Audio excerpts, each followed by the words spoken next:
السلام علیکم ورحمۃ اللہ وبرکاتہ۔ ناظرین، میں ہوں آپ کا بھائی محمد شاہد امام اور آپ دیکھ رہے ہیں میرا چینل دا الشفا آفیشیل۔ یہ ایک ویڈیو لایا ہے میں، بریلوی مسلک کا خطیب ہے، حرامی خطیب ہے، اس کو دیکھیے۔ بریلوی مسلک کا حرامی خطیب یہ ہے، اس کو دیکھیے، اس کو سنیے، اس کے بعد میں آگے بتاتا ہوں اس حرامی کی کہانی۔ لعنت بھیجنے کی نیت سے پہلے اسے سنیے۔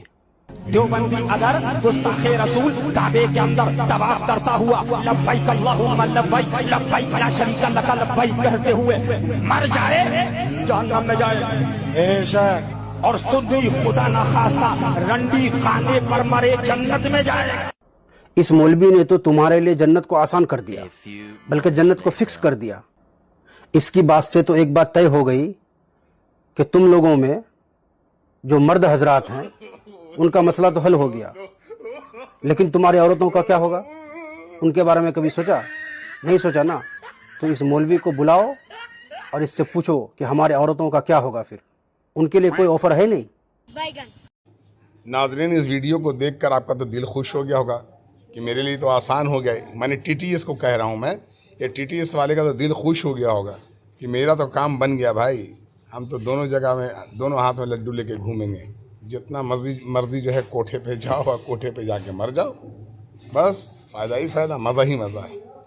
تو ان ذلیل نے جو ہے بھائی ٹی ٹی ایس کے لیے، بریلوی مسلکوں کے لیے، بریلوی کے مسلک ماننے والے لوگوں کے لیے بہت آسان کر دیا بھائی، اور ایک دم آسان کر دیا کہ ان کو پیسہ خرچ کر کے بھی وہاں کعبے میں بھی جانے کی ضرورت نہیں ہے، کیونکہ کعبے میں جا کے طواف کرتے ہوئے مرنے کے بعد یہ تو جنت میں نہیں ہوتے، دوزخ میں جائیں گے، کیونکہ یہ دوزخ وہاں تو طواف کرنے کے بعد جو بھی مریں گے سب کے لیے ہے، نعوذ باللہ من ذالک، اور ان کے لیے آسان ہے وہی طواف خانہ۔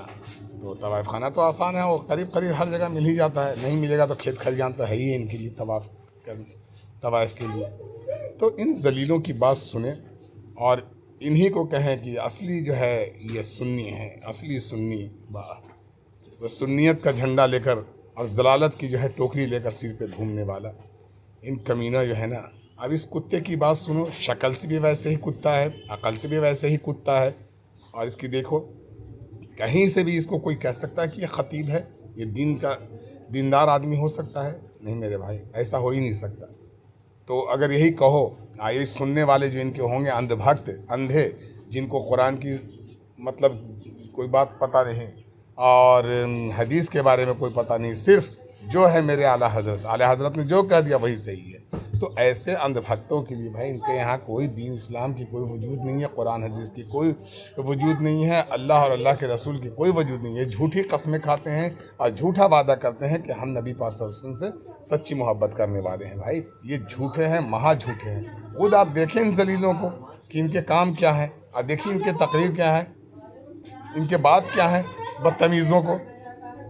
تو اور میں کیا کہیں، خود آپ دیکھیے، اور اس کو جتنا زیادہ سے زیادہ ہو اس کو شیئر کیجئے، لائک کیجئے، سبسکرائب کیجئے، لوگوں تک پہنچائیے، تاکہ بھائی سبھی کو فائدہ ہو جائے، جو اس کے ماننے والے ہیں ان کو بھی فائدہ ہو جائے، اور جو اس کے نہیں ماننے والے ہیں ان کو یہ فائدہ ہو کہ یہ کہنے والا شخص کیسا ہے، کتا ہے، غلیظ ہے، سور سے بھی بدتر یہ انسان ہے۔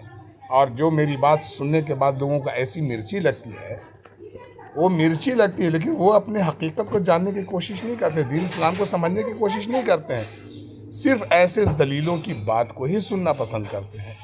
اور تو اس کے آگے میں کیا کر سکتا ہوں، ان بدقسمتوں کو میں کیا کر سکتا ہوں، ان بدقسمتوں کو تھوڑی میرے جیسا شخص ان کو سمجھا سکتا ہے۔ جب بڑے بڑے عالموں کی بات ان کے کانوں تک صحیح نہیں لگتی تو بھائی میری بات کہاں سے لگے؟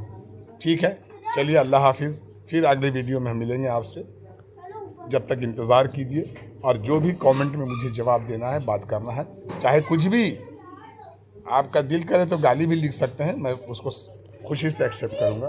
ٹھیک ہے، اللہ حافظ۔